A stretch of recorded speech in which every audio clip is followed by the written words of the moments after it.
Bonjour à tous, c'est Manu de Frandroid et aujourd'hui je suis à l'Atelier des Artistes, une galerie d'art où LG nous a invités pour découvrir son tout nouveau smartphone, le LG G7 ThinQ. Alors le LG G7 ThinQ, je vais l'appeler LG G7, ce sera plus simple. Qu'est-ce que c'est? C'est le successeur du LG G6, un smartphone très haut de gamme dans lequel on peut trouver un Snapdragon 845, 4 Go de RAM, 64 Go de stockage, bref à peu près tout ce qu'on retrouve sur un smartphone haut de gamme actuel. On a également un écran de 6,1 pouces, magnifique, LCD, pas OLED, attention, qui peut monter jusqu'à 1000 nits, donc une très grande luminosité, et d'ailleurs on a pu le constater nous-mêmes, c'est vrai qu'il est très lumineux.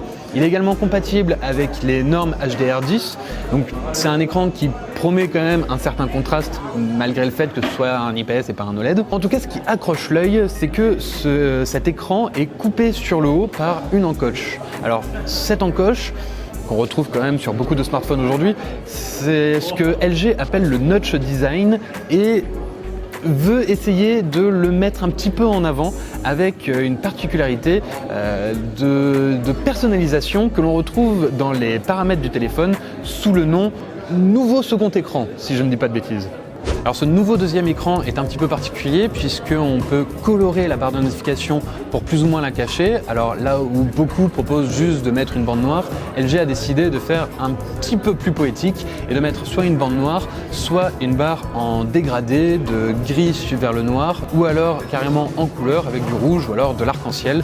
C'est assez particulier et ça dénote vraiment sur l'écran, d'autant que les bords ne suivent pas forcément ceux de l'écran de la dalle d'origine. Un autre point sur lequel LG a particulièrement appuyé, c'est toute la partie sonore, puisque on a alors déjà un quad DAC à l'intérieur, comme sur le LG G6, en tout cas certains LG G6, et des haut-parleurs qui sont 39% plus gros, ce qui permet théoriquement de plus grosses basses, sauf que là si vous entendez un petit peu ce qui se passe autour de moi, il y a quand même un petit peu d'agitation, un petit peu de bruit, donc j'ai pas pu essayer moi-même les haut-parleurs pour vérifier la qualité de ces basses en conditions réelles.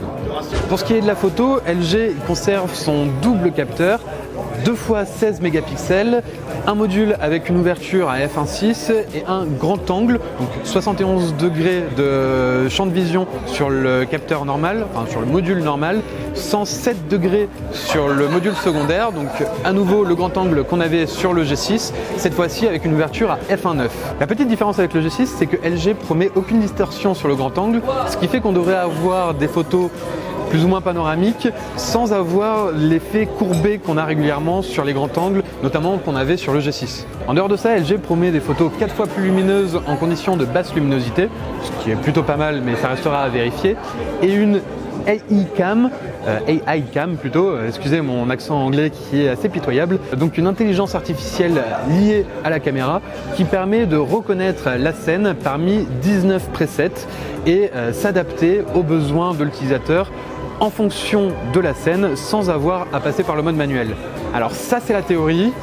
En pratique, on a essayé, on voit les mots s'afficher en fonction de ce qu'il reconnaît. On a eu sur quelqu'un en jean plusieurs mots qui affichaient qu'il était en costume avec des tongs, des baskets, avec un chapeau qui n'en avait pas. Bref, plusieurs choses dans le genre et dans une piscine à débordement. Si elle est quelque part, je ne l'ai pas vue. Si c'était que la reconnaissance de scène qui avait des soucis, ce serait pas vraiment un problème. Mais LG nous a quand même habitués à sortir de smartphones avec une très haute qualité photo. Et là, dans des conditions de lumière qui sont, alors certes pas exceptionnelles, on a été plutôt déçus avec des couleurs qui bavent beaucoup sur le rendu, du bruit d'ambiance sur les fonds et vraiment une netteté qui n'est pas au rendez-vous. Alors sur un capteur de 16 mégapixels, c'est un petit peu dommage, surtout quand on voit que cette année, on a quand même en face un Huawei P20 Pro et un Samsung Galaxy S9 et S9 Plus qui sont exceptionnels à ce niveau-là. Alors on a quand même quelques détails qu'on ne retrouve pas forcément chez la concurrence, comme ce dos en verre qui marque beaucoup les traces de doigts, mais qui sert également à laisser passer la recharge sans fil. On a également une résistance à l'eau IP68 et sur le côté, un petit bouton supplémentaire qui permet d'activer Google Assistant. Alors non seulement ça lance l'application quand on appuie dessus, mais si on laisse appuyer, on peut directement faire notre requête à Google sans avoir à prononcer les célèbres mots « OK Google ». Et ces petits détails, en fait, le LG G7, il va en avoir besoin parce que il arrive à 849 € à partir du 1er juin. Alors c'est dans pas très longtemps, mais Comme j'ai dit avant, il y a quand même en face le Huawei P20 Pro, le Galaxy S9 et S9 Plus, et on devrait avoir sous peu le OnePlus 6. Alors ça fait quand même une grosse concurrence à un prix qui se veut résolument premium. Il va falloir faire ses preuves, mais ça on le verra dans un test complet que vous pourrez certainement voir si vous vous abonnez à la chaîne de Frandroid. Moi je vous dis à bientôt et je vais aller faire un tour au bar.